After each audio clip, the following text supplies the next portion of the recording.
안녕하세요. 저는 올해 74세가 된 박영수라고 합니다. 지난해 11월에 미국에서 40년을 살다가 한국으로 완전히 돌아왔습니다.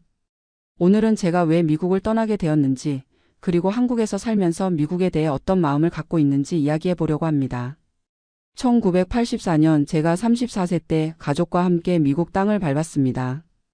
당시 한국은 아직 군사 정권이었고 경제적으로도 지금만큼 발달하지 않았을 때였죠. 저는 서울에서 고등학교 영어 교사를 하고 있었는데 아내와 함께 아이들에게 더 좋은 교육 환경을 만들어주고 싶다는 마음 하나로 이민을 결심했습니다. 미국으로 가는 길은 생각보다 험난했습니다. 한국에서 받던 월급으로는 도저히 미국에서 생활할 수 없었거든요. 처음 몇 년간은 정말 하루하루가 전쟁 같았습니다. 영어 교사를 했다지만 일상 영어와 학교 영어는 완전히 달랐고 미국 사람들이 빠르게 말하는 영어는 반도 알아들을 수 없었어요. 아내는 한국에서 간호사 자격증이 있었지만 미국에서는 인정받지 못해서 처음부터 다시 시작해야 했습니다. 저는 한국에서의 교사 경력이 무용지물이 되어 로스앤젤레스 한인타운에서 소규모 수입업체에 취직했어요. 한국 상품을 미국에 들여와 파는 일이었는데 월급은 $800 정도였습니다. 지금 생각해보면 정말 적은 돈이었지만 그때는 그마저도 감사했어요. 아이들 교육만큼은 포기할 수 없었습니다. 첫째 아들은 당시 중학교 2학년, 둘째 딸은 초등학교 5학년이었는데 처음에는 언어 때문에 많이 힘들어했어요. 하지만 점차 적응하면서 미국 교육 시스템의 장점을 느끼기 시작했습니다. 한국처럼 무조건 암기만 하는 게 아니라 토론하고 발표하고 창의적으로 생각하는 교육이었거든요. 5년 정도 지나니까 생활이 조금씩 안정되기 시작했습니다. 저는 한인 수입업체에서 영업부장까지 올라갔고 아내도 간호사 자격증을 다시 따서 병원에서 일하기 시작했어요. 아이들도 완전히 미국 생활에 적응해서 성적도 좋고 친구들도 많이 사귀었습니다. 1990년대 들어서면서 저희 가정에도 진짜 미국식 생활이 시작되었어요. 주말이면 가족끼리 캠핑도 가고 아이들 스포츠 경기도 보러 다니고 추수감사절이나 크리스마스 때는 이웃들과 파티도 했습니다. 그때가 가장 행복했던 시절이었던 것 같아요. 2000년대 초반 저는 독립해서 작은 무역회사를 차렸습니다. 한국의 전자제품과 화장품을 미국으로 수입하는 사업이었는데 한류 붐이 일기 시작하면서 사업이 꽤 잘 됐어요.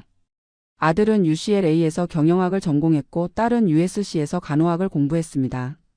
제가 한국에서 꿈꿨던 것들이 모두 이루어지는 것 같았어요. 하지만 시간이 흐르면서 조금씩 외로움이 찾아오기 시작했습니다. 아이들이 대학을 졸업하고 각자의 길을 가면서부터였어요. 아들은 뉴욕에서 투자회사에 취직했고 딸은 결혼해서 시애틀로 이사 갔습니다. 갑자기 로스앤젤레스의 아내와 둘만 남게 되었죠. 2010년경부터 본격적으로 나이가 든다는 걸 느끼기 시작했습니다. 혈압약을 먹기 시작했고 당뇨 전 단계라는 진단도 받았어요. 미국의 의료 시스템은 분명히 좋습니다. 최신 장비도 많고 의사들 실력도 훌륭하죠. 하지만 뭔가 차가운 느낌이 들었어요. 환자를 하나의 인격체로 대하기보다는 치료해야 할 대상으로만 보는 것 같았거든요. 2015년에 은퇴를 했습니다. 사업을 접고 소셜 시큐리티와 그동안 모아둔 401k로 생활하기 시작했어요. 부부가 합쳐서 월 $3,200 정도 받았으니 나쁘지 않은 조건이었습니다. 하지만 은퇴 후의 삶이 생각보다 외로웠어요. 직장 동료들과도 연락이 뜸해지고 한인 커뮤니티 활동도 예전만큼 활발하지 않았습니다. 무엇보다 언어의 벽이 다시 느껴지기 시작했어요. 병원에 가면 의사가 설명하는 의학 용어를 완전히 이해하기 어려웠고 보험 처리 과정도 복잡했습니다. 2018년에 아내가 유방암 진단을 받았어요. 메디케어와 추가 보험이 있어서 치료비는 크게 걱정하지 않았지만 치료 과정이 정말 힘들었습니다. 수술부터 항암 치료까지 1년 넘게 병원을 다녔는데 그때마다 복잡한 서류 작업과 보험 승인 절차를 거쳐야 했어요. 다행히 아내는 완치 판정을 받았지만 그 과정에서 우리 부부는 많이 지쳤습니다. 나이가 들수록 의료진과의 소통이 어려워지고 혼자서는 병원 시스템을 이해하기 힘들다는 걸 깨달았어요. 2020년 코로나가 터지면서 상황은 더욱 어려워졌습니다. 아이들을 만나기도 어려워졌고 한인 커뮤니티 활동도 모두 중단되었어요. 집에만 있다 보니 한국에 대한 그리움이 더욱 커졌습니다. 그때쯤 한국에 있는 형님이 갑자기 세상을 떠나셨어요. 코로나 때문에 장례식에도 참석할 수 없었습니다. 그 일을 계기로 진지하게 한국 귀국을 고민하기 시작했어요. 한국의 의료보험 시스템을 알아보니 정말 놀라웠습니다. 미국에서는 간단한 혈액 검사 하나에도 $100가 넘게 나오는데 한국은 국민건강보험으로 대부분을 커버한다는 거예요. 또 MRI나 CT 같은 정밀 검사도 미국보다 훨씬 저렴하고 빠르게 받을 수 있다고 했습니다. 2022년에 한국을 다녀왔는데 정말 많이 변해 있었어요. 지하철에서 모든 안내 방송이 영어로도 나오고 길거리에서 신용카드나 스마트폰으로 결제하는 모습이 미국보다 더 편리해 보였습니다. 병원에 가봤는데 당일에 진료 예약이 가능하고 검사 결과도 바로바로 나오더라고요. 가장 인상 깊었던 건 의료진의 태도였습니다. 의사 선생님이 정말 친절하고 자세하게 설명해 주셨어요. 미국에서는 의사가 항상 바빠 보이고 환자와 대화할 시간이 부족한 느낌이었는데 한국에서는 충분히 시간을 갖고 상담해 주더라고요. 그의 말에 아내와 함께 진지한 대화를 나눴습니다. 아이들은 이미 모두 성인이 되어 각자의 삶을 살고 있고 우리 나이에는 건강이 가장 중요한데 한국의 의료 시스템이 우리에게 더 맞는 것 같다고 의견이 모아졌어요. 2023년 초부터 본격적으로 귀국 준비를 시작했습니다. 로스앤젤레스에 있던 집을 팔았는데 $75만 팔렸어요. 한국 돈으로 약 10억 원 정도였습니다. 그 돈으로 서울 근교 분당에 아파트를 샀어요. 미국 시민권은 유지하기로 했습니다. 65세 이상은 복수국적이 가능하다는 걸 알았거든요. 소셜 시큐리티도 한국에서 계속 받을 수 있어서 경제적으로는 큰 문제가 없었습니다. 2023년 11월 드디어 한국으로 완전히 돌아왔습니다. 처음 몇 달은 적응하기 어려웠어요. 40년 만에 돌아온 한국은 제가 떠났을 때와는 완전히 다른 나라가 되어 있었거든요. 하지만 점차 한국 생활의 장점들을 느끼기 시작했습니다. 우선 의료 서비스가 정말 편리해요. 동네 병원에서 간단한 진료를 받는데 진료비가 1만 원도 안 나왔어요. 미국에서는 같은 진료를 받으려면 $200는 내야 했는데 말이죠. 건강검진도 받아봤는데 정말 체계적이더라고요. 국민건강보험공단에서 실시하는 건강검진은 거의 무료나 다름없고 검사 항목도 아주 꼼꼼했어요. 결과도 일주일 안에 자세한 설명과 함께 받을 수 있었습니다. 지금 한국에서 생활한 지 1년이 조금 넘었는데 전체적으로는 만족하고 있어요. 소셜 시큐리티로 받는 돈이 한국 돈으로 월 300만 원 정도 되는데 한국에서는 이 정도면 부부가 넉넉하게 살 수 있거든요. 하지만 솔직히 말하면 미국이 그립지 않다고 하면 거짓말이에요. 특히 몇 가지는 정말 그리워합니다. 첫 번째로 그리운 건 미국의 넓은 공간감이에요. 한국은 모든 게 빠르고 효율적이지만 때로는 답답할 때가 있어요.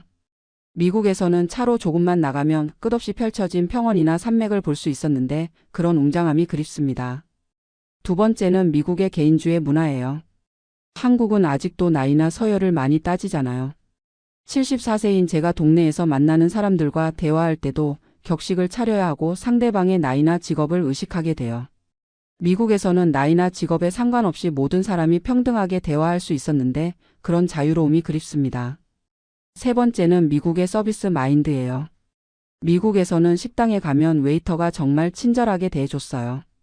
물론 팀 문화 때문이기도 하지만 고객을 진심으로 섬기려는 자세가 느껴졌거든요.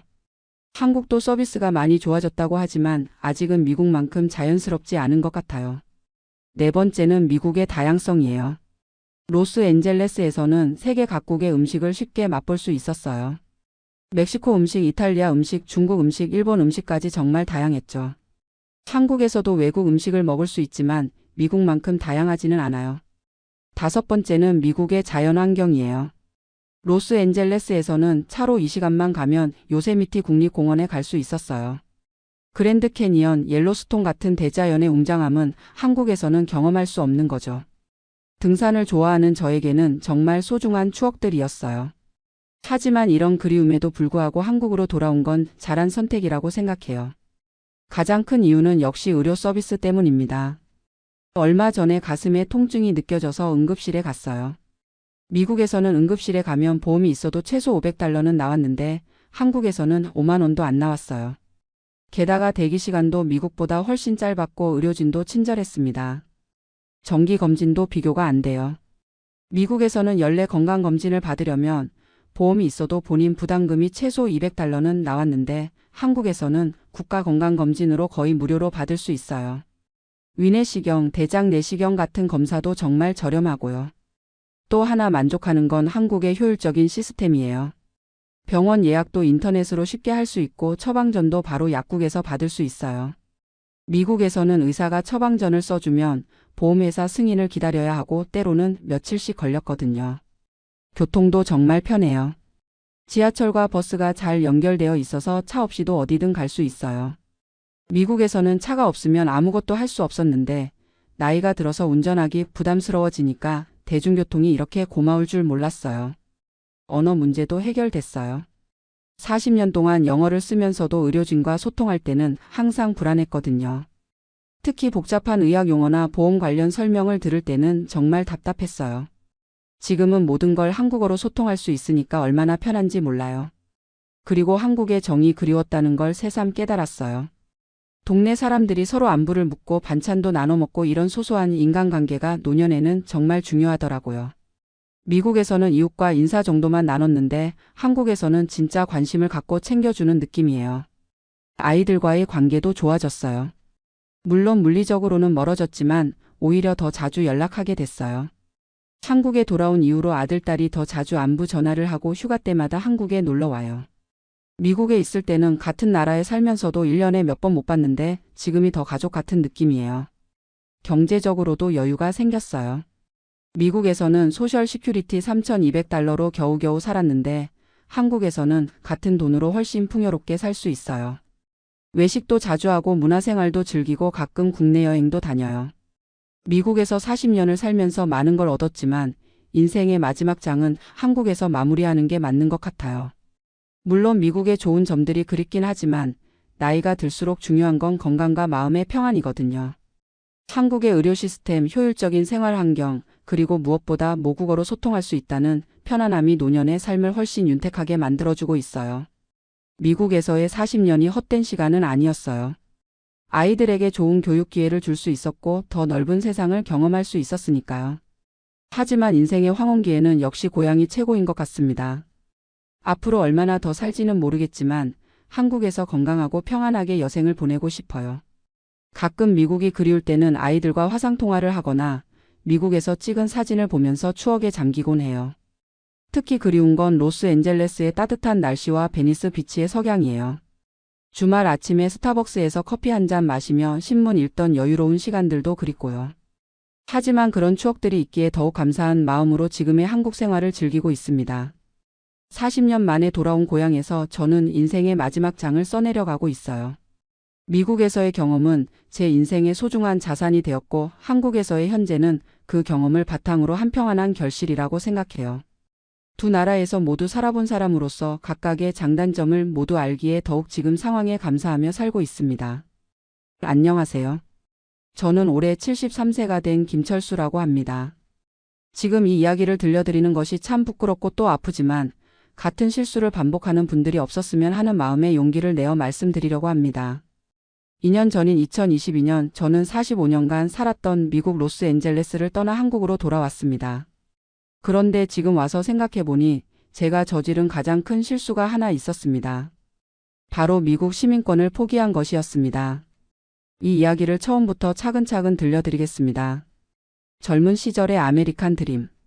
1977년 제가 28세였을 때 가족과 함께 미국 땅을 밟았습니다. 그때는 정말 한 푼도 없었습니다. 손에 든 것이라고는 어학사전 하나와 한국에서 번 돈 $2,000가 전부였어요. 처음엔 정말 힘들었습니다. 영어도 서툴고 미국 문화도 낯설고 무엇보다 일자리 구하기가 하늘의 별 따기였어요. 하지만 포기하지 않았습니다. 낮에는 공장에서 일하고 밤에는 야간 영어학교에 다니면서 하루하루를 버텨냈습니다. 아내는 남의 집 청소를 하면서 생계를 도왔고 우리 부부는 정말 악착같이 살았습니다. 우리 아이들만큼은 좋은 교육을 받게 해주자는 일념으로 말이에요. 5년이 지나서 영주권을 받았고 10년 후인 1987년에는 드디어 미국 시민권을 취득했습니다. 그때 선서식장에서 성조기에 대고 손을 올리며 충성서약을 할 때의 그 뭉클함을 지금도 잊을 수가 없습니다. 이제 정말 미국 사람이 되었구나라는 생각에 눈물이 핑 돌았어요. 미국에서의 성공적인 삶. 시민권을 받은 후 삶이 많이 달라졌습니다. 우선 취업의 기회가 넓어졌어요. 정부 기관에서도 일할 수 있게 되었고 더 안정적인 직장을 구할 수 있었습니다. 저는 로스앤젤레스 카운티에서 공무원으로 일하게 되었고 아내는 한인 노인센터에서 사회복지사로 일했습니다. 자녀들 교육도 잘 시켰습니다. 큰아들은 LA 의대를 나와서 지금 심장내과 의사로 일하고 있고 둘째 딸은 변호사가 되어 법무법인을 운영하고 있어요. 막내 아들은 실리콘밸리에서 엔지니어로 일하고 있습니다. 미국에서 35년을 일하면서 소셜 시큐리티에도 충실히 납부했고 401k 연금도 꾸준히 적립했습니다. 은퇴할 즈음에는 로스앤젤레스에 집도 한 채 장만했고 경제적으로도 안정된 생활을 할 수 있게 되었어요. 한국으로의 귀국 결심. 그런데 2019년 아내가 갑자기 쓰러졌습니다. 뇌졸 중이었어요. 다행히 생명에는 지장이 없었지만 한쪽 몸이 마비가 와서 거동이 불편해졌습니다. 그때부터 아내가 자주 이런 말을 했어요. 여보, 우리 이제 나이도 많고 아이들도 다 컸으니 고향으로 돌아가서 살면 어떨까요? 한국 의료비도 미국보다 훨씬 저렴하고 친구들도 있고. 처음에는 별로 내키지 않았습니다. 미국이 이제 제 고향 같았거든요. 하지만 아내의 건강 때문에 점점 마음이 기울어졌어요. 결정적인 계기는 2020년 코로나19 팬데믹이었습니다. 아이들과도 만나기 어려워지고 외출도 자유롭지 못하니까 갑자기 외로움이 밀려왔어요. 한국에 있는 형제들과 전화통화를 하면서 고향이 그립다는 생각이 들기 시작했습니다. 시민권 포기의 결정. 2021년 말 아내와 함께 한국으로 영구 귀국하기로 결심했습니다. 그런데 여기서 큰 실수를 했어요. 한국 영사관에서 상담을 받을 때 담당자가 이런 말을 하더라고요. 65세 이상이시면 복수국적이 가능하긴 한데 절차가 복잡하고 시간도 많이 걸려요. 그리고 한국에서 계속 살 거라면 굳이 미국 시민권을 유지할 필요가 있을까요? 그때 저는 성급하게 판단했습니다. 어차피 미국에 다시 돌아올 일도 없을 것 같고 복잡한 절차 받느니 그냥 포기하고 가자고 생각한 거예요. 2022년 3월 한국 주재 미국 대사관에서 시민권 포기 절차를 밟았습니다. 포기 비용만 $2,350였어요. 6개월간의 심사를 거쳐 2022년 9월에 정식으로 시민권 상실 확인서를 받았습니다. 한국에서의 새로운 시작. 2022년 10월 드디어 한국 땅을 밟았습니다. 45년 만에 고향이었어요. 인천공항에 내렸을 때의 감격은 이루 말할 수 없었습니다. 서울 강남구에 전세로 아파트를 구했습니다. 미국에서 받는 연금이 월 $1,800 정도 되니까 한국 돈으로 230만 원 정도였어요. 한국에서는 충분히 살 수 있을 거라고 생각했습니다. 처음 몇 달은 정말 좋았어요.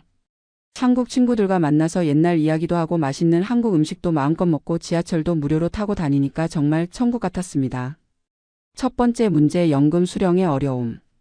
그런데 몇 달 지나면서 문제가 생기기 시작했어요. 첫 번째 문제는 미국 연금 받기가 생각보다 복잡하다는 것이었습니다.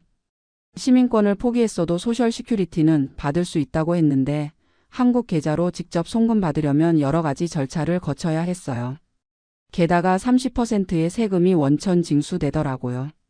401k 연금도 마찬가지였습니다. 매년 미국 세금 보고를 해야 하는데 한국에 있으니까 세무사를 구하기도 어렵고 비용도 만만치 않았어요. 두 번째 문제, 의료보험의 공백. 더 큰 문제는 의료보험이었습니다. 시민권을 포기하면서 메디케어도 자동으로 끊어진 거예요. 한국 건강보험은 6개월 후에 가입할 수 있다고 하는데 그 사이에 만약 큰 병이라도 생기면 어떻게 해야 할지 불안했습니다. 다행히 큰 병은 없었지만 아내의 재활치료나 재정기검진 등으로 병원에 갈 때마다 전액 본인 부담이었어요. 몇 번 응급실에 갔는데 한 번에 50만 원 넘게 나오더라고요. 세 번째 문제, 자녀들과의 거리감. 가장 마음 아픈 것은 아이들과의 관계였습니다. 처음에는 부모가 한국에 왔다고 좋아하더니 시간이 지나면서 연락 빈도가 줄어들기 시작했어요. 특히 큰아들이 이런 말을 하더라고요. 아빠, 정말 시민권까지 포기하고 오실 필요가 있었나요? 나중에 다시 미국에 오고 싶으셔도 이제 어려워진 거 아시죠? 그제야 뒤늦게 깨달았습니다. 아이들은 여전히 미국에서 살고 있고 손주들도 미국에서 태어나고 자라고 있는데 제가 시민권을 포기한 바람에 자유롭게 왔다 갔다 할 수 없게 된 거예요. 네 번째 문제, 예상치 못한 한국 생활의 어려움. 한국 생활도 생각만큼 쉽지 않았습니다. 45년 만에 돌아온 한국은 너무 많이 변해 있었어요. 우선 디지털 시스템에 적응하기가 어려웠습니다. 병원 예약도 앱으로 해야 하고 음식 주문도 키오스크로 해야 하고 은행 업무도 인터넷 뱅킹으로 해야 하는데 70대 노인에게는 정말 어려웠어요. 교통비는 무료였지만 지하철역 계단이 너무 많아서 아내가 다니기 힘들어했어요. 엘리베이터가 있는 역도 많지 않고 있어도 고장난 경우가 많았습니다. 그리고 노인을 대하는 사회 분위기도 미국과 달랐어요. 미국에서는 나이가 들어도 시니어로서 존중받는 느낌이었는데 한국에서는 왠지 눈치를 보게 되더라고요. 5번째 문제, 경제적 어려움. 가장 큰 타격은 경제적인 부분이었습니다. 처음에는 월 230만 원이면 충분할 거라고 생각했는데 막상 살아보니까 그렇지 않았어요. 우선 주거비가 만만치 않았습니다. 전세 2억에 살고 있는데 2년마다 계약 갱신할 때마다 집값이 오르니까 불안했어요. 월세로 바꾸자니 월 120만 원 넘게 나오더라고요. 의료비도 예상보다 많이 들었습니다. 아내 재활치료비, 제 당뇨약과 정기검진비 등등 한 달에 50만 원 가까이 나갔어요. 그리고 물가도 만만치 않았습니다. 특히 외식비는 미국과 비교해도 별로 저렴하지 않더라고요. 생활비 전체로 보면 월 200만 원은 써야 겨우 살만했습니다. 결정적 깨달음, 복수국적의 소중함. 결정적으로 후회하게 된 계기가 있었습니다. 2023년 말 큰아들이 결혼한다는 소식을 들었어요. 당연히 참석하고 싶었지만 미국 비자를 받아야 했습니다. 관광비자 신청을 했는데 면접에서 이런 질문을 받았어요. 왜 시민권을 포기했습니까? 다시 미국에 정착할 의도는 없습니까? 결국 비자는 나왔지만 3개월짜리 단기 비자였어요. 아들 결혼식에 참석하고 손주도 보고 싶었지만 2주 정도만 머물고 다시 한국으로 돌아와야 했습니다. 그때 옆자리에 앉은 70대 한인 할머니가 이런 말을 하시더라고요. 저는 65세에 복수국적 받아서 미국 한국 자유롭게 다녀요. 연금도 그대로 받고 메디케어도 유지하고 한국 건강보험도 가입했거든요. 그 말을 듣는 순간 정말 땅이 꺼지는 느낌이었어요. 내가 왜 그렇게 성급하게 시민권을 포기했을까? 전문가 상담을 통한 후에 극대화. 한국에 돌아와서 이민 전문 변호사를 찾아가서 상담을 받아봤습니다. 변호사는 안타까운 표정으로 이렇게 말하더라고요. 65세 이상은 복수국적이 가능합니다.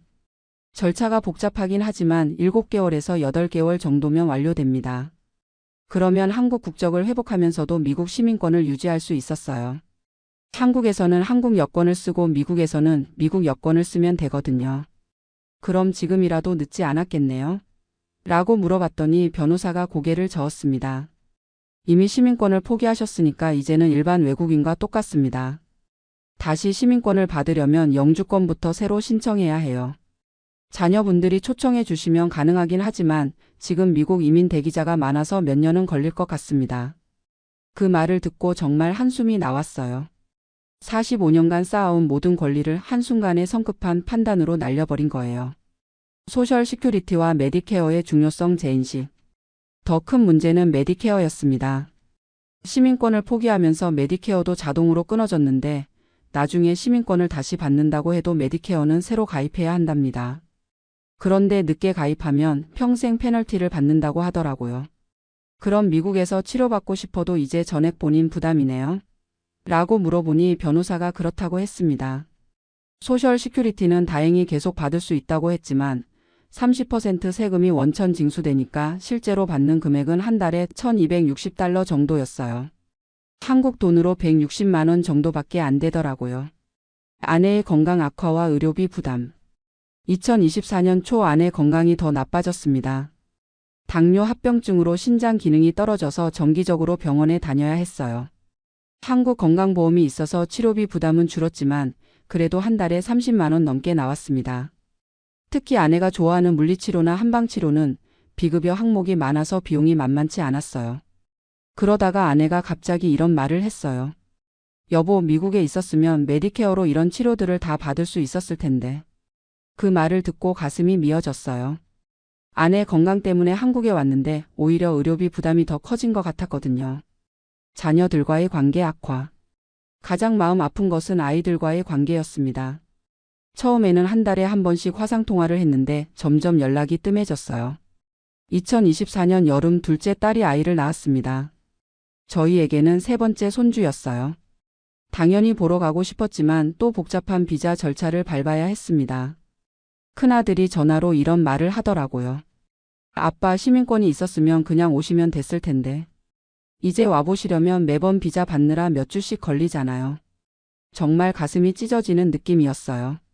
손주 얼굴 한번 보는 것도 이렇게 어려워진 거예요. 경제적 압박과 미래에 대한 불안.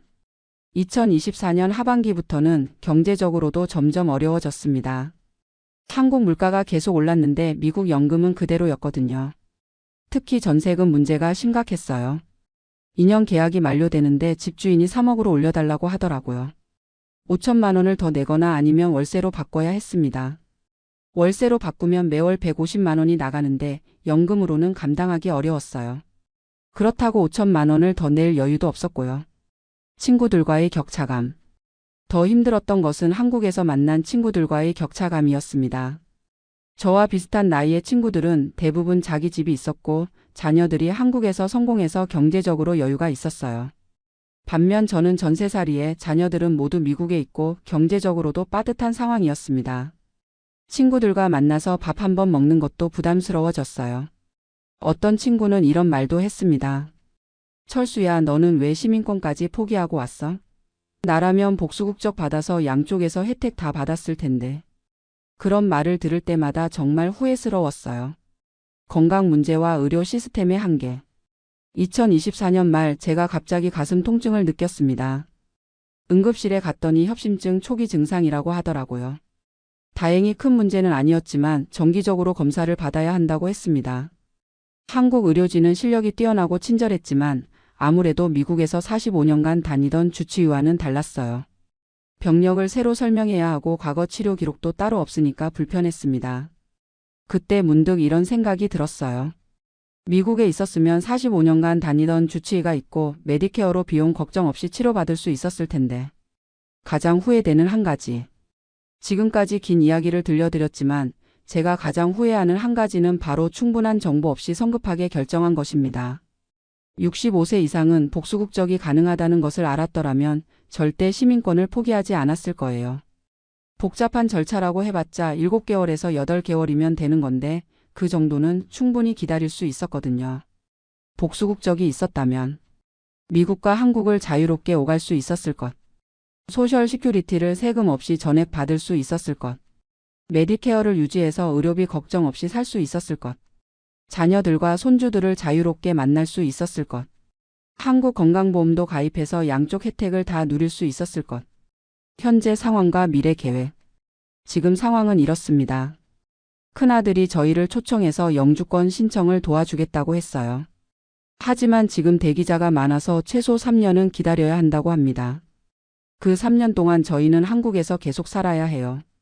경제적으로는 빠듯하지만 그래도 버텨야죠. 아내 건강도 관리해야 하고요. 다행히 올해부터는 기초연금을 받을 수 있게 되었어요. 월 32만 원 정도인데 그나마 도움이 됩니다. 그리고 아이들이 가끔 용돈을 보내주기도 해요. 후배들에게 드리는 조언. 이 이야기를 듣고 계신 분들, 특히 미국에서 오래 사신 65세 이상 한인 동포 여러분께 간곡히 말씀드리고 싶습니다. 절대 성급하게 시민권을 포기하지 마세요. 복수국적 절차가 복잡하다고 해서 겁내지 마세요. 7개월에서 8개월이면 충분히 할 수 있어요. 그 기간 동안 미국에 머물면서 천천히 준비하시면 됩니다. 복수국적을 받으면 양쪽 국가의 혜택을 모두 누릴 수 있습니다. 자유롭게 오갈 수 있어서 가족과 더 가까이 지낼 수 있습니다. 경제적으로도 훨씬 안정적입니다. 의료 혜택도 양쪽에서 받을 수 있습니다. 복수국적 신청 절차. 혹시 관심 있으신 분들을 위해 간단히 설명드리면 한국에 입국해서 거소 등록을 합니다. 국적상실 신고와 국적회복 신청을 동시에 합니다. 7개월에서 8개월 정도 기다립니다.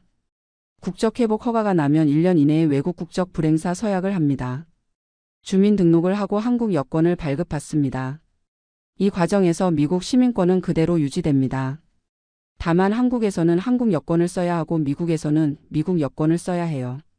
지금이라도 늦지 않았습니다. 만약 아직 65세가 되지 않으셨다면 65세까지 기다리세요. 그리고 65세가 되면 복수국적을 신청하시기 바랍니다. 이미 시민권을 포기하신 분들도 너무 절망하지 마세요. 자녀분들이 초청해 주시면 다시 영주권을 받을 수 있어요. 시간은 오래 걸리지만 포기하지 마시고 꾸준히 노력하시기 바랍니다. 가족의 소중함.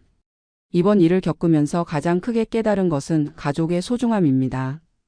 아무리 고향이 그립고 한국 생활이 편하다고 해도 자녀들과 손주들과 떨어져 사는 것만큼 힘든 일은 없더라고요. 특히 나이가 들수록 가족이 더 소중해집니다.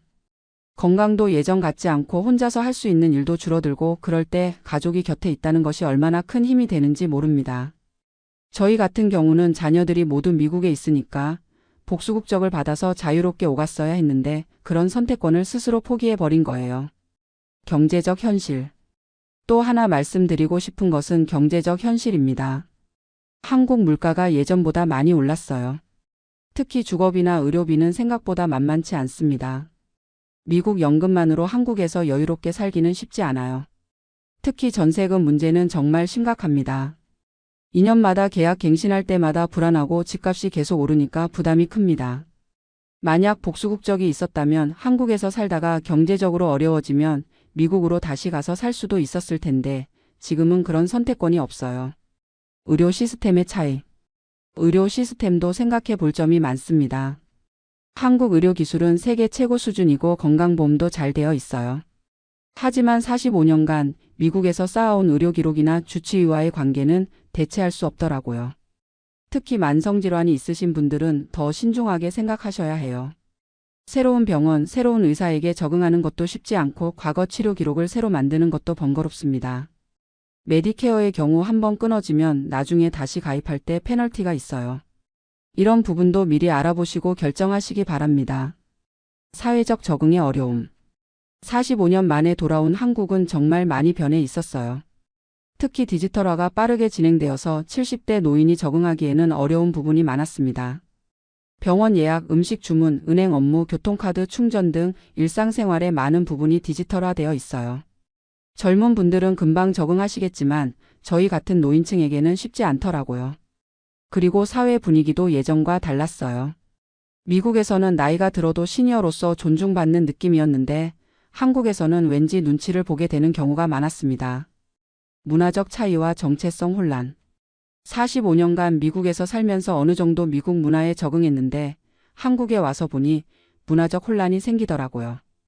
예를 들어 미국에서는 개인주의 문화에 익숙해져서 남의 일에 간섭하지 않는 것이 예의였는데 한국에서는 관심과 간섭이 정의 표현으로 받아들여지더라고요. 또 연령대별 위계 문화도 낯설었어요. 미국에서는 나이와 상관없이 평등하게 대화하는 것이 자연스러웠는데 한국에서는 나이에 따른 서열이 뚜렷하더라고요. 이런 문화적 차이들이 생각보다 스트레스가 되었어요. 내가 한국 사람인데 왜 이렇게 적응이 안 될까? 라는 생각도 들고 때로는 정체성 혼란도 겪었습니다. 자녀들의 입장에서 본 부모의 선택. 아이들과 솔직한 대화를 나눠보니 아이들도 저희 결정을 이해하기 어려워했어요. 큰아들은 이런 말을 했습니다. 아빠, 엄마 건강 때문에 한국에 가서 치료받고 싶으시다면 이해해요. 하지만 왜 시민권까지 포기하셨어요? 복수국적 받으시면 자유롭게 오갔을 수 있었잖아요. 둘째 딸은 더 직설적이었어요. 아빠, 우리가 모두 미국에 있는데 아빠, 엄마만 한국에 계시면 가족이 떨어져 사는 거예요. 명절이나 생일 때마다 비자 받느라 복잡하고 응급 상황이 생기면 어떻게 해요? 막내 아들은 경제적 측면을 걱정했어요. 아빠, 미국에서는 메디케어도 있고 소셜 시큐리티도 세금 없이 받을 수 있었는데 한국에서는 생활비가 더 많이 들 것 같은데요. 아이들 말을 들으니 정말 제가 성급했다는 생각이 들었어요. 가족 전체의 상황을 종합적으로 고려하지 못하고 당장의 감정만으로 결정한 것 같았습니다. 손주들과의 소원해진 관계. 가장 마음 아픈 것은 손주들과의 관계입니다. 미국에 있을 때는 매주 한 번씩 만나서 함께 시간을 보냈는데 이제는 1년에 한 번 보기도 어려워졌어요. 첫째 손주는 올해 중학교에 들어갔는데 화상통화를 해도 할아버지 할머니보다는 친구들과 노는 것이 더 재미있어 보이더라고요. 당연한 일이지만 그래도 서운한 마음이 들었습니다. 둘째 손주는 아직 어린데 저희 얼굴을 잘 기억하지 못하는 것 같아요.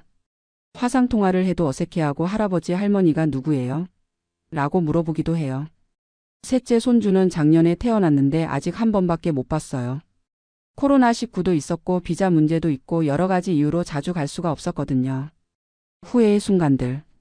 이런 일들을 겪으면서 하루에도 몇 번씩 후회하게 됩니다. 아침에 일어나서 미국 뉴스를 볼 때, 나도 아직 미국 시민이었다면 저 소식들이 남의 일 같지 않았을 텐데라는 생각이 들어요. 자녀들과 전화 통화를 할 때 언제 또 올 거예요? 라는 질문을 받으면 비자 때문에 아직 모르겠다고 답할 때마다 가슴이 아픕니다.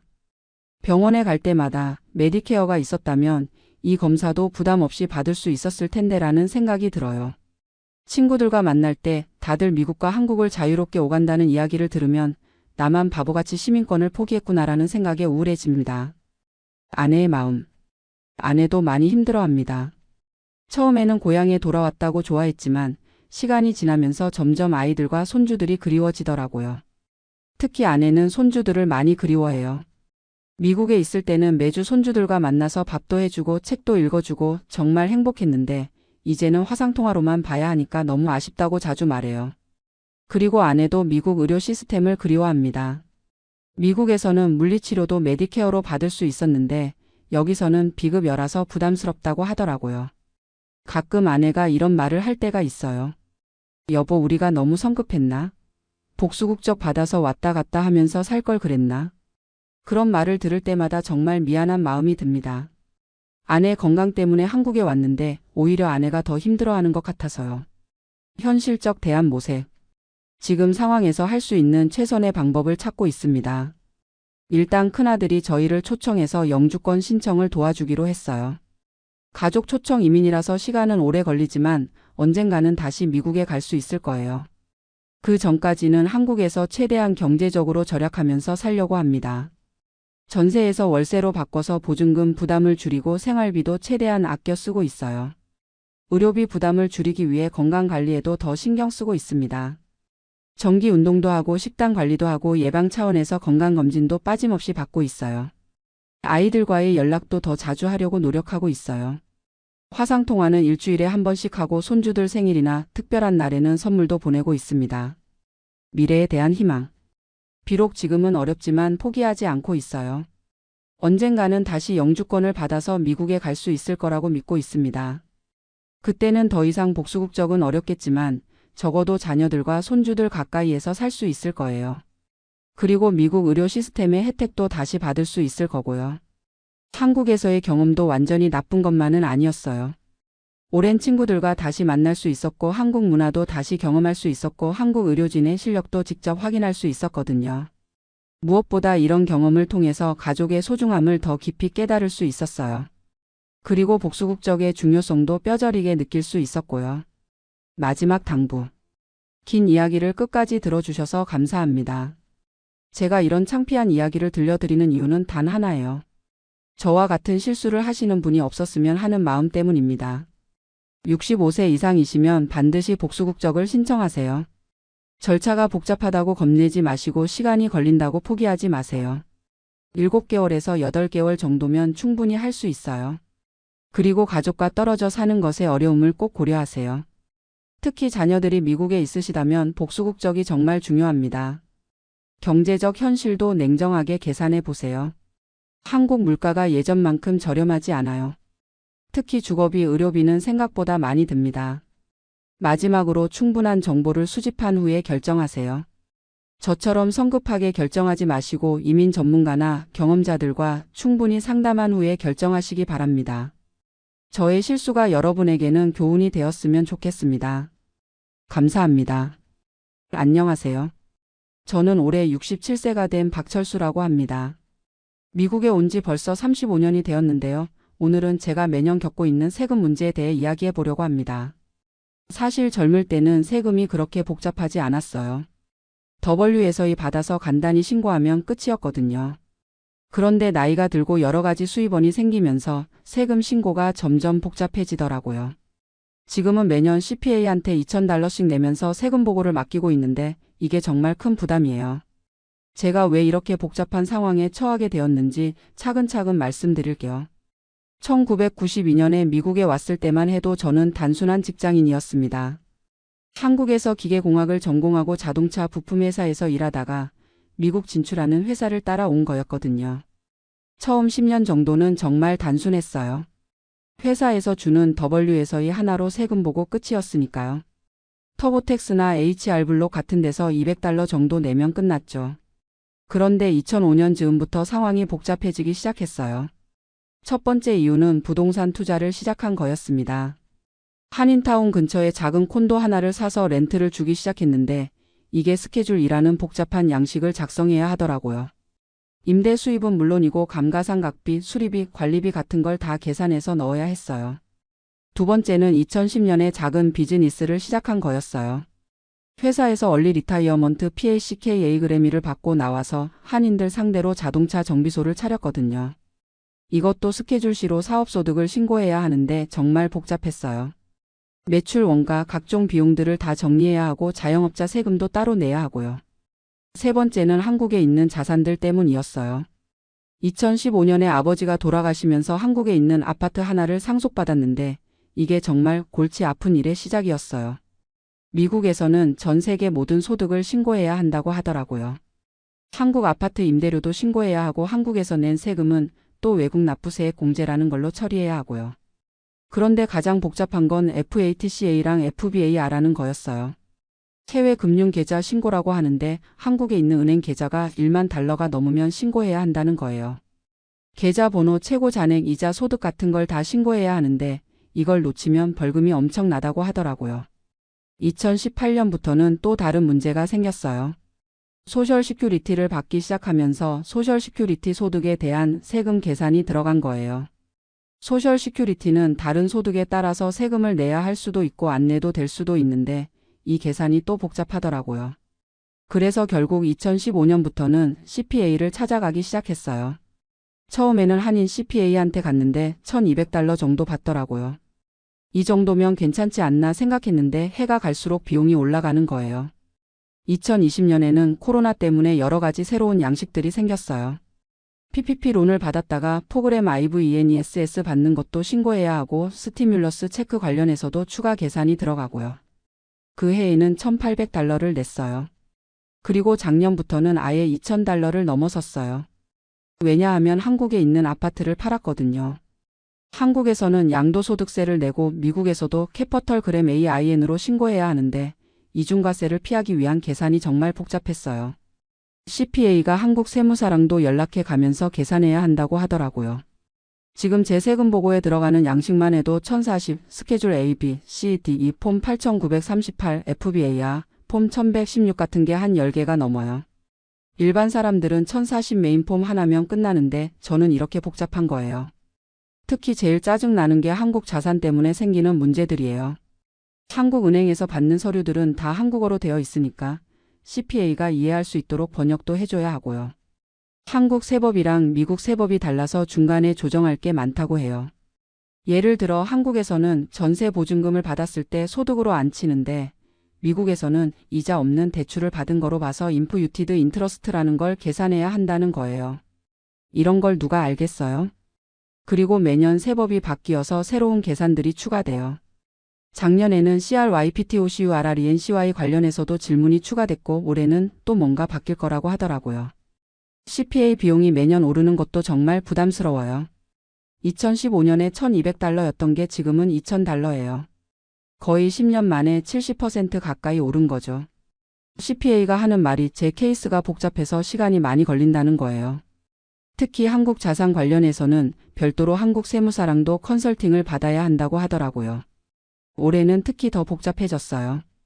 작년에 정비소를 아들한테 넘겨주면서 그램 IFT 텍스 문제가 생겼거든요. 비즈니스 가치 평가도 받아야 하고 그램 IFT 텍스 리턴도 따로 내야 하고요. CPA가 이것까지 처리하려면 추가로 $500는 더 받을 거라고 하더라고요. 사실 제가 이렇게 복잡한 상황에 처한 게 어떻게 보면 미국에서 성공적으로 살아왔다는 증거이기도 해요. 직장만 다녔으면 이렇게 복잡하지 않았겠죠. 부동산 투자도 하고 비즈니스도 운영하고 한국과도 연결되어 있고 자녀들한테 자산을 물려주기도 하고요. 그런데 정말 답답한 건 이 모든 게 너무 복잡하다는 거예요. 한국에 살았으면 이렇게 복잡하지 않았을 텐데요. 한국은 국세청에서 미리 계산해서 알려주잖아요. 그런데 미국은 모든 걸 개인이 다 계산해서 신고해야 하니까 결국 전문가한테 맡길 수밖에 없어요. 특히 저희 같은 1세대 이민자들은 더 어려워요. 영어도 완벽하지 않은데 세법까지 완벽하게 이해하기는 불가능하거든요. 실수했다가 IRS한테 걸리면 벌금도 무섭고요. 그리고 CPA들도 다 똑같지가 않아요. 처음에 갔던 CPA는 한국 자산 문제를 잘 몰라서 실수를 했더라고요. 나중에 다른 CPA한테 가서 확인해 보니까 몇 년 동안 신고를 잘못했다는 거예요. 그래서 어멘디드 리턴을 몇 개 내야 했어요. 그때도 비용이 추가로 들었고요. 지금 다니는 CPA는 한국계 미국인이라서 한국 사정을 잘 아는 편이에요. 그래도 매번 새로운 문제가 생기면 연구를 해야 한다고 해요. 특히 한미 조세협정 같은 건 전문가들도 해석이 어렵다고 하더라고요. 가끔은 한국으로 돌아갈까 생각도 해요. 한국에 있으면 이렇게 복잡한 세금 문제는 없을 테니까요. 그런데 자녀들이 다 여기 있고 메디케어도 받고 있고 소셜 시큐리티도 받고 있어서 쉽게 떠날 수가 없어요. 올해 소셜 시큐리티는 월 $2,800 정도 받고 있고 아내도 $1,200 정도 받아요. 여기에 임대소득이랑 401k에서 나오는 소득까지 합치면 꽤 복잡해져요. 소셜 시큐리티는 다른 소득에 따라서 세금이 달라지니까 매년 계산이 달라져요. 그리고 올해부터는 메더케어 파트 B 프리미엄도 소득에 따라서 더 내야 한다고 하더라고요. 이것도 세금 계산에 영향을 줘서 더 복잡해졌어요. 가끔 주변 한인분들 보면 부러워요. 직장만 다니다가 은퇴하신 분들은 세금이 간단하거든요. 더블유에서의 하나 소셜 시큐리티 401k 정도면 끝이에요. 온라인으로 직접 하시는 분들도 많고요. 그런데 저는 사업도 했고 부동산 투자도 했고 한국과도 연결되어 있어서 어쩔 수 없이 복잡해진 거예요. 그리고 한번 복잡해지면 계속 복잡해져요. 예를 들어 한국 아파트를 팔았는데 그 돈으로 또 다른 투자를 했으면 그것도 또 신고해야 하거든요. 요즘은 CPA를 바꿀까도 생각해 보는데 어디 가나 비슷할 것 같아요. 제 상황이 복잡한 게 문제지 CPA 탓은 아니거든요. 그리고 이미 몇 년 동안 함께 일한 CPA라서 제 상황을 잘 아니까 바꾸면 또 처음부터 설명해야 하고 더 비용이 들 수도 있어요. 내년에는 또 다른 문제가 생길 예정이에요. 아내랑 저랑 둘 다 70세반이 되면 401k에서 RMD라는 걸 받아야 한다고 해요. Required Minimum Distribution이라고 의무적으로 받아야 하는 거예요. 이것도 세금 계산을 더 복잡하게 만들 거라고 하더라고요. 그리고 한국에서 받을 수 있는 국민연금도 신청할까 고민 중인데 이것도 받으면 미국에서 세금 문제가 생긴다고 해요. 한미 조세협정 때문에 이중과세는 피할 수 있다고 하는데 계산이 또 복잡해진다는 거예요. 사실 가장 걱정되는 건 제가 나이가 들어서 이런 복잡한 일들을 처리하기 어려워질 때예요. 지금은 CPA가 처리해주니까 괜찮지만 나중에 치매라도 오면 어떻게 하나 싶어요. 자녀들도 이런 복잡한 세금 문제는 잘 모르거든요. 그래서 요즘은 자산을 좀 더 단순화하려고 생각하고 있어요. 복잡한 투자는 정리하고 한국 자산도 처분할까 고민 중이에요. 나이 들어서는 단순한 게 최고라는 생각이 들어요. 그런데 또 막상 정리하려고 하면 세금 문제가 또 생겨요. 자산을 팔면 캐피털 그램 AIN 텍스를 내야 하고 자녀들한테 주면 그램 IFT 텍스 문제가 생기고요. 정말 복잡한 문제들이 꼬리에 꼬리를 물고 이어져요. 이런 상황에서 매년 $2,000씩 CPA비를 내는 것도 어쩔 수 없는 것 같아요. 전문가한테 맡기지 않으면 실수할 가능성이 너무 크거든요. IRS 오디시라도 받으면 그때 드는 비용이 훨씬 클 거예요. 그래도 한 가지 다행인 건 미국에서 이렇게 복잡한 세금을 낼 정도로 성공적으로 살아왔다는 거예요. 한국에 있었으면 이 정도 자산을 모으기 어려웠을 거예요. 미국의 기회를 잘 활용해서 부동산도 투자하고 비즈니스도 운영했으니까요. 그리고 복잡하긴 하지만 미국 세법은 그래도 공정한 편이라고 생각해요. 모든 소득을 신고하는 대신 공제받을 수 있는 항목도 많거든요. 비즈니스 비용, 감가상각, 외국 납부세액 공제 같은 것들로 세금을 많이 줄일 수 있어요. 한국에 계신 분들은 이런 복잡함을 모르실 거예요. 미국 거주 한인들, 특히 1세대 분들은 비슷한 고민을 하고 계실 것 같아요. 특히 한국과 연결된 자산이 있으시면 더 복잡하실 거고요. 제 조언은 절대 혼자서 처리하려고 하지 마시라는 거예요. 복잡한 상황이면 반드시 전문가한테 맡기세요. 비용이 아깝다고 생각하실 수도 있지만 실수했을 때 드는 비용이 훨씬 클 거예요. 그리고 CPA를 선택할 때는 한국 자산이나 이중국적 문제를 잘 아는 사람을 찾으세요. 일반적인 미국 세법만 아는 CPA로는 부족해요. 특히 한미 조세협정이나 FATCA 같은 걸 잘 아는 전문가여야 해요. 요즘은 온라인으로도 세금 보고를 해주는 서비스들이 많이 생겼어요. 한국에 있는 회계법인에서도 미국 세금 보고 서비스를 해주더라고요. 비용도 조금 더 싸다고 하는데 저는 아직 안 해봤어요. 오랫동안 함께 일한 CPA가 있어서요. 내년에는 좀 더 단순화를 시도해 볼 생각이에요. 복잡한 투자는 정리하고 한국 자산도 가능하면 처분해서 세금 문제를 줄여보려고요. 나이가 들수록 단순한 게 최고라는 걸 요즘 많이 느껴요. 그래도 미국에서 이렇게 살 수 있다는 것만으로도 감사해요. 한국에 있었으면 이 정도 자산을 모으기 어려웠을 거고 자녀들 교육도 이렇게 시킬 수 없었을 거예요. 복잡한 세금 문제는 성공의 달콤한 부담이라고 생각하려고 해요. 지금까지 제 이야기를 들어주셔서 감사합니다. 비슷한 상황에 계신 분들께 조금이라도 도움이 되었으면 좋겠어요. 복잡한 세금 문제로 고민하고 계신 분들, 혼자서 끙끙 앓지 마시고 전문가의 도움을 받으시기 바랍니다. 안녕하세요, 여러분. 저는 올해 61세가 된 박정수라고 합니다. 캘리포니아 오렌지 카운티에서 IT 컨설팅 회사에 다니고 있어요. 30년 전인 1995년에 미국에 왔으니까 어느덧 미국 생활이 한국 생활보다 길어졌네요. 사실 오늘 이렇게 사연을 보내게 된 이유가 있어요. 얼마 전까지만 해도 저는 62세나 63세 정도의 조기 은퇴를 하려고 계획하고 있었거든요. 401k에도 120만 달러 정도 모았고 집도 15년 전에 모기지를 다 갚았으니까 경제적으로는 충분히 가능하다고 생각했어요. 그런데 막상 구체적으로 계산해 보니까 생각보다 훨씬 복잡하고 어려운 문제더라고요. 특히 의료보험 문제가 정말 큰 걸림돌이었어요. 결국 65세까지는 계속 일하기로 결정했는데 그 과정에서 느낀 점들을 여러분과 나누고 싶어서 이렇게 사연을 써봅니다. 먼저 제 상황을 좀 더 자세히 말씀드릴게요. 저희 부부는 둘 다 직장에 다니고 있어요. 제가 IT 컨설팅 회사에서 시니어 매니저로 일하고 있고 아내는 회계사무소에서 일해요. 연소득이 저는 15만 달러, 아내는 8만 달러 정도 되니까 합쳐서 23만 달러 정도예요. 아이들은 둘 다 대학을 졸업하고 독립했어요. 큰 아이는 28살로 뉴욕에서 투자은행에 다니고 작은 아이는 25살로 샌프란시스코에서 스타트업에 다니고 있어요. 다행히 아이들 교육비 부담도 끝났고 집도 2009년에 완전히 갚았으니까 큰 고정비는 없는 상태예요. 401k는 저 혼자 120만 달러, 아내 것까지 합치면 180만 달러 정도 있어요. 그리고 집값이 지금 시세로 130만 달러 정도 나와요.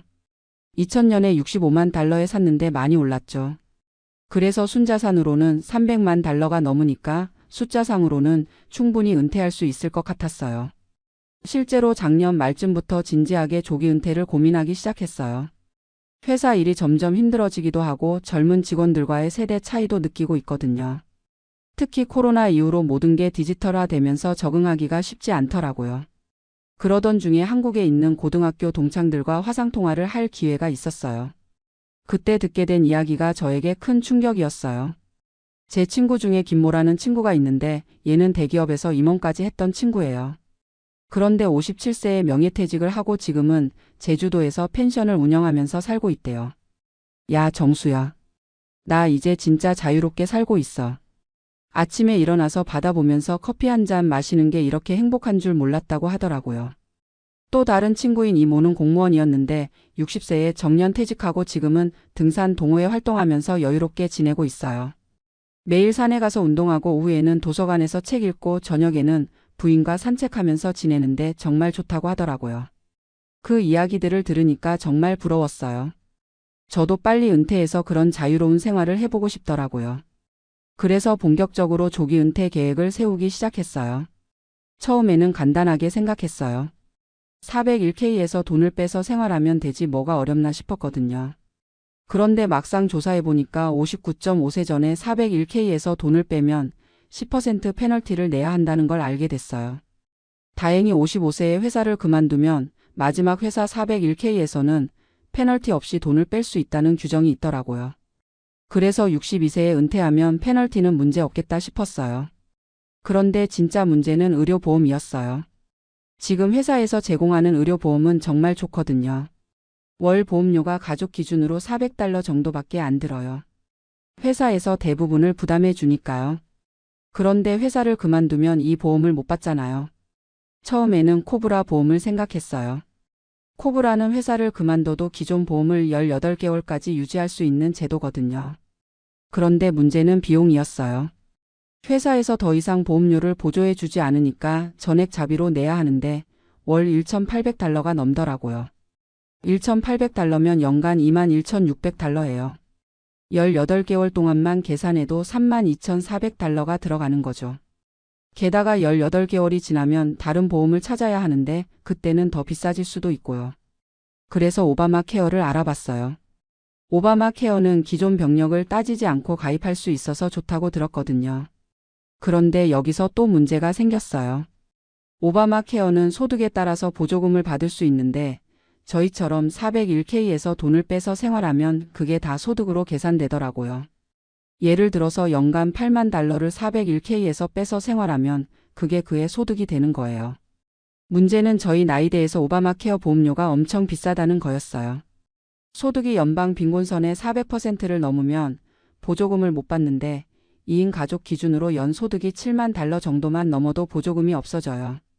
실제로 온라인에서 견적을 뽑아보니까 저희 부부가 오바마 케어에 가입하면 괜찮은 플랜은 월 1,500달러에서 2,000달러 사이더라고요. 연간으로 치면 18,000달러에서 24,000달러예요. 게다가 디덕터블도 높아서 실제로 병원에 가면 추가로 돈을 많이 내야 하고요. 더 충격적인 건 제가 당뇨가 있다는 거였어요. 몇 년 전에 진단받았는데 지금은 약으로 잘 관리하고 있어요. 그런데 이런 기존 질환이 있으면 보험료가 더 비싸질 수도 있다는 이야기를 들었어요. 오바마 케어는 기존 질환으로 차별하지 않는다고 하지만 그래도 불안하더라고요. 계산해 보니까 의료 보험료만 연간 2만 달러 이상 들어가는 거예요. 거기에 생활비까지 합치면 401k에서 연간 10만 달러 이상을 빼야 하는 상황이었어요. 그러면 401k가 10년도 안 되어서 바닥날 수도 있겠더라고요. 그래서 좀 더 구체적으로 계산해 봤어요. 현재 상황에서 62세에 은퇴한다면 의료보험료 연간 2만 달러, 생활비 연간 6만 달러 지금보다 절약해서 세금 연간 1만 5천 달러 정도, 총 필요 금액 연간 8만 5천 달러, 401k에서 연간 8만 5천 달러를 빼면 투자 수익을 고려해도 15년 정도면 바닥날 계산이 나왔어요. 그러면 77세에는 돈이 떨어지는 거죠. 요즘 평균 수명이 80세를 넘는다는데 너무 위험하다는 생각이 들었어요. 그런데 65세까지 일하면 상황이 완전히 달라져요. 65세가 되면 메디케어에 가입할 수 있거든요. 메디케어는 미국 정부에서 65세 이상에게 제공하는 의료보험이에요. 메디케어 파트 A는 병원비를 커버하는데 제가 30년 동안 세금을 냈으니까 무료로 받을 수 있어요. 파트 B는 의사 진료비를 커버하는데 월 185달러 정도 내면 돼요.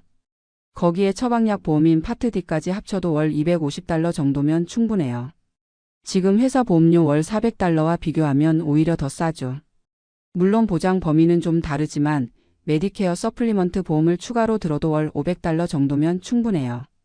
65세까지 일한다면 3년간 추가 소득 45만 달러 세전, 401k 추가 적립 10만 달러, 65세 이후 의료보험료 월 500달러 연간 6,000달러. 이렇게 계산하니까 65세까지 일하는 게 훨씬 안전하고 합리적이더라고요. 그런데 여기서 또 다른 장점을 발견했어요. 소셜 시큐리티 연금 문제예요. 소셜 시큐리티는 62세부터 받을 수 있지만 62세에 받으면 정액의 75%밖에 못 받아요. 67세가 정년인데 67세에 받으면 100%를 받을 수 있어요. 그리고 70세까지 늦추면 132%를 받을 수 있고요. 제가 67세에 받을 수 있는 소셜 시큐리티가 월 2,800달러 정도 돼요. 그런데 62세에 받으면 월 2,100달러밖에 못 받아요. 월 700달러 연간 8,400달러 차이예요. 평생 받는 거니까 엄청난 차이죠. 더구나 아내도 마찬가지예요. 아내는 59세니까 저보다 2년 늦게 은퇴할 수 있어요. 아내까지 고려하면 소셜 시큐리티만으로도 월 5,000달러 이상 받을 수 있어요. 이런 계산을 다 해보고 나니까 조기 은퇴는 정말 현실적이지 않다는 결론이 나왔어요. 한국 친구들처럼 57세, 60세에 은퇴하는 게 부럽기는 하지만 미국은 시스템이 다르니까 어쩔 수 없다는 생각이 들었어요. 하지만 이 과정에서 미국 시스템의 장점도 새롭게 발견했어요. 첫째, 일할 수 있는 나이가 높다는 거예요. 한국은 대부분 60세 정년이잖아요. 그런데 미국은 67세까지 일할 수 있고 나이 차별도 법으로 금지되어 있어요. 실제로 제 회사에도 70세가 넘어서까지 일하는 분들이 있거든요. 저도 61세인데 아직 체력이나 정신력에는 큰 문제가 없어요. 4년 정도 더 일하는 것도 충분히 가능하다고 생각해요. 오히려 계속 일하면서 사회적 활동을 유지하는 게 건강에도 좋을 것 같아요. 둘째, 메디케어 시스템이 정말 잘 되어 있다는 거예요. 처음에는 의료보험 때문에 걱정이 많았는데 알아보니까 메디케어가 생각보다 훨씬 좋더라고요. 한국에 있는 친구들 이야기를 들어보면 의료비 부담 때문에 힘들어하는 경우가 많아요. 특히 암이나 중병에 걸리면 비급여 항목 때문에 엄청난 돈이 들어간다고 하더라고요. 그런데 메디케어는 대부분의 의료비를 커버해줘요. 물론 100%는 아니지만 서플리먼트 보험까지 들면 본인 부담금이 거의 없어져요. 특히 입원비나 수술비 같은 큰 의료비는 거의 다 커버되니까 안심이 돼요. 셋째, 401k와 소셜 시큐리티를 합치면 은퇴 후 소득이 상당히 괜찮다는 거예요. 65세에 은퇴한다면 401k에 140만 달러 정도 있을 거예요. 4% 룰을 적용하면 연간 5만 6천 달러를 뺄 수 있어요. 거기에 소셜 시큐리티 부부 합쳐서 연간 7만 달러 정도 받으면 총 연간 12만 6천 달러 소득이 있는 거죠. 월로 치면 1만 달러가 넘어요. 집은 이미 다 갚았으니까 큰 고정비도 없고 의료보험료도 크게 부담되지 않고요. 이 정도면 충분히 여유로운 은퇴 생활을 할 수 있을 것 같아요. 넷째, 세금 혜택도 좋다는 걸 알게 됐어요. 은퇴하면 소득이 줄어드니까 세율도 낮아져요. 지금은 24% 세율을 내고 있는데 은퇴하면 12%나 22% 정도만 내면 될 것 같아요. 그리고 65세 이상이 되면 세금 공제 혜택도 더 많아져요. 스탠다드 디덕션도 더 많이 받을 수 있고요. 이런 걸 다 계산해 보니까 65세까지 일하는 게 정말 합리적인 선택이라는 확신이 들었어요. 물론 아쉬운 점도 있어요. 한국 친구들처럼 50대에 자유로운 생활을 시작할 수는 없으니까요. 하지만 4년만 더 참으면 훨씬 안정적이고 여유로운 은퇴 생활을 할 수 있다고 생각하니까 기다릴 만하다는 생각이 들어요. 게다가 요즘은 일하는 것도 예전만큼 힘들지 않아요. 코로나 이후로 재택근무도 많이 늘었고 워라밸에 대한 인식도 많이 개선됐거든요. 제 회사도 주 3일은 재택근무를 할 수 있게 해줘서 많이 편해졌어요. 그리고 나이가 들면서 일에 대한 스트레스도 많이 줄었어요. 젊었을 때는 승진이나 연봉에 대한 압박감이 있었는데 이제는 그런 거 신경 안 쓰고 편안하게 일할 수 있어요. 오히려 경험이 쌓이니까 일 자체는 더 쉬워졌어요. 최근에는 회사에서 멘토링 프로그램도 맡게 됐어요. 신입사원들에게 업무를 가르쳐주는 역할인데 이게 생각보다 보람찬 일이더라고요. 제가 30년 동안 쌓은 경험을 젊은 친구들에게 전수해주는 거니까 의미가 있는 것 같아요. 아내도 처음에는 제가 조기 은퇴 계획을 포기한다고 하니까 아쉬워했어요. 하지만 구체적인 계산을 보여주니까 이해하더라고요. 오히려 그동안 내가 너무 성급하게 생각했나 봐. 4년만 더 참자고 하면서 격려해줘요. 아이들한테도 이야기해봤는데 다들 현명한 결정이라고 하더라고요. 특히 큰아이가 아빠, 미국은 한국과 시스템이 다르니까 미국 방식에 맞춰서 계획을 세우는 게 맞다고 조언해줬어요. 투자은행에서 일하다 보니까 이런 재정 계획에 대해서도 잘 아는 것 같더라고요. 이제는 65세 은퇴를 목표로 새로운 계획을 세우고 있어요. 남은 4년 동안은 최대한 건강을 관리하면서 일하고 401k도 조금 더 늘리려고 해요. 지금 연간 2만 7천 달러씩 넣고 있는데 50세 이상은 추가로 7,500달러를 더 넣을 수 있어서 총 34,500달러까지 넣을 수 있거든요. 아내도 마찬가지로 최대한 많이 넣으려고 해요. 그러면 4년 후에는 401k가 200만 달러를 넘을 수도 있어요. 그러면 정말 여유로운 은퇴 생활이 가능하겠죠. 건강 관리도 더 신경 쓰고 있어요. 당뇨가 있으니까 식단 관리를 철저히 하고 운동도 꾸준히 하려고 해요. 주말에는 아내와 함께 하이킹을 가는데 이게 정말 좋더라고요. 캘리포니아는 날씨도 좋고 하이킹 코스도 많아서 운동하기에 최적이에요. 그리고 은퇴 후에 뭘 할지도 미리 계획하고 있어요. 일단은 여행을 많이 다니고 싶어요. 30년 동안 미국에서만 살았으니까 다른 나라들도 구경해보고 싶고 한국도 자주 가서 친구들과 시간을 보내고 싶어요. 취미 활동도 늘리려고 해요. 예전에 골프를 좀 쳤는데 은퇴하면 본격적으로 다시 시작해볼 생각이에요. 오렌지 카운티에는 골프장이 정말 많거든요. 그리고 봉사활동도 해보고 싶어요. 한인 커뮤니티에서 새로 이민 온 분들을 도와주는 일이나 영어를 가르쳐주는 일 같은 거요. 제가 받은 도움을 다른 분들에게 돌려주고 싶어요. 재정적으로도 더 안정적인 계획을 세웠어요. 65세에 은퇴한 후에는 401k에서 4%씩만 빼고 가능하면 70세까지는 소셜 시큐리티를 늦춰서 받으려고 해요. 그러면 소셜 시큐리티가 32% 더 늘어나거든요. 건강하게 70세까지 일할 수는 없겠지만 소셜 시큐리티만은 늦춰서 받으면 월 소득이 훨씬 늘어나요. 70세부터는 소셜 시큐리티만으로도 월 $7,000 정도 받을 수 있을 거예요. 이런 계획들을 세우면서 느끼는 건데 미국은 정말 계획적으로 살기에 좋은 나라인 것 같아요. 시스템이 복잡하기는 하지만 한번 이해하고 나면 예측 가능하고 안정적이거든요. 한국은 제도가 자주 바뀌고 예측하기 어려운 면이 있는데 미국은 기본적인 틀은 크게 안 바뀌어요. 메디케어나 소셜 시큐리티 같은 제도들이 수십 년째 안정적으로 유지되고 있잖아요. 그래서 장기적인 계획을 세우기에는 미국이 더 유리한 것 같아요. 물론 개인의 책임도 더 크지만 그만큼 자유롭게 선택할 수 있는 여지도 많고요. 지금 생각해보면 조기 은퇴를 고민했던 것도 나쁘지 않았어요. 그 과정에서 미국의 은퇴 시스템에 대해 정말 많이 배웠거든요. 메디케어, 소셜 시큐리티, 401k 세금 혜택 등등. 이런 걸 미리 알아두니까 안심이 돼요. 특히 의료보험 문제는 정말 중요한 것 같아요. 한국 친구들은 의료보험 걱정 없이 은퇴할 수 있지만 미국에서는 65세 전에 은퇴하려면 의료보험을 어떻게 해결할지 반드시 계획해야 해요. 저처럼 회사 보험에 의존하고 있는 사람들은 특히 조심해야 할 것 같아요.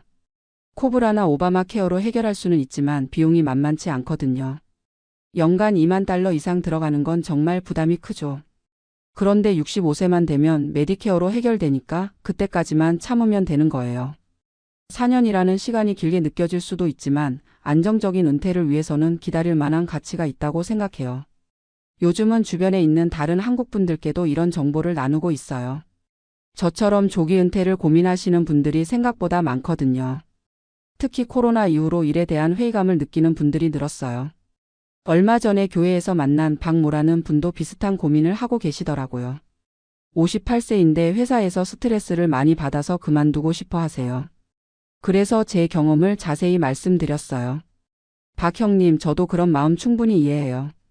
하지만 의료보험 문제만큼은 꼭 해결 방법을 찾아두세요. 특히 기존 질환이 있으시면 더욱 조심하셔야 해요라고 조언해 드렸어요. 그분도 고혈압이 있으셔서 약을 드시고 계거든요. 그런 경우에는 의료보험이 더욱 중요하죠. 지금 회사 보험으로는 월 $50 정도만 내고 약을 받으실 수 있는데 개인 보험으로 바뀌면 훨씬 비싸질 수 있어요. 또 다른 분은 이미 62세에 조기 은퇴를 하신 김모라는 분인데 의료보험 때문에 정말 고생하고 계세요. 오바마 케어에 가입하셨는데 월 보험료가 $1,400나 나온다고 하더라고요. 게다가 디덕터블이 $10,000라서 웬만한 병원비는 다 본인이 내야 한다고 하세요. 김 형님, 3년만 더 참으셨으면 메디케어로 해결되었을 텐데. 라고 말씀드렸더니 정말 후회스럽다고 하시더라고요. 이미 은퇴를 하신 상황이라 돌이킬 수는 없지만 다른 분들에게는 좋은 교훈이 되는 것 같아요. 이런 사례들을 보면서 더욱 확신이 서요. 미국에서는 65세까지 일하는 게 정말 합리적인 선택이라는 걸요. 그리고 또 하나 깨달은 게 있어요. 나이 듦에 대한 인식이 한국과 미국이 많이 다르다는 거예요. 한국에서는 50대 후반, 60대 초반이면 이미 늙었다고 생각하는 경우가 많잖아요. 특히 직장에서는 더욱 그렇고요. 그래서 빨리 은퇴해서 여생을 보내야 한다는 생각을 하게 되는 것 같아요. 그런데 미국에서는 60대는 아직 젊다고 생각하는 분위기예요. 실제로 제 회사에도 65세, 70세까지 일하시는 분들이 많아요. 그리고 그분들이 정말 활기차게 일하세요. 저희 부서의 톰이라는 동료는 68세인데 아직도 새로운 기술을 배우고 프로젝트를 리드하고 있어요. 나이는 숫자일 뿐이야. 중요한 건 마음가짐이지라고 항상 말하거든요. 그런 분들을 보면서 저도 나이에 대한 생각이 많이 바뀌었어요. 61세라고 해서 벌써 늙었다고 생각할 필요 없구나. 앞으로 4년 정도는 충분히 현역으로 일할 수 있겠구나 하는 자신감이 생겼어요. 건강 관리도 더 체계적으로 하게 됐어요. 어차피 4년을 더 일해야 한다면 그 기간 동안 최대한 건강하게 지내야겠다는 생각이 들었거든요. 매년 종합검진을 받는 것은 물론이고 당뇨 관리도 더 철저히 하고 있어요. 혈당 수치를 매일 체크하고 식단도 영양사와 상담해서 새로 짰어요. 운동도 개인 트레이너와 함께 주 3회씩 하고 있고요. 다행히 회사 보험이 이런 예방 의료에 대해서는 거의 100% 커버해줘요. 연간 종합검진, 영양사 상담, 개인 트레이너까지 다 보험으로 해결할 수 있어요. 이것도 65세까지 일하는 또 다른 장점이죠. 아내도 마찬가지로 건강 관리에 더 신경 쓰고 있어요. 특히 갱년기 증상 때문에 고생하고 있는데 호르몬 치료도 보험으로 받을 수 있어서 많이 도움이 되고 있어요. 이런 걸 보면 미국의 직장 보험 시스템이 정말 잘 되어 있다는 생각이 들어요. 예방 의료부터 치료까지 포괄적으로 커버해 주니까 안심이 돼요. 최근에는 은퇴 후 계획도 더 구체적으로 세우고 있어요. 일단 65세에 은퇴하면 첫 번째로 하고 싶은 게 한국 여행이에요. 30년 만에 제대로 된 한국 여행을 해보고 싶거든요.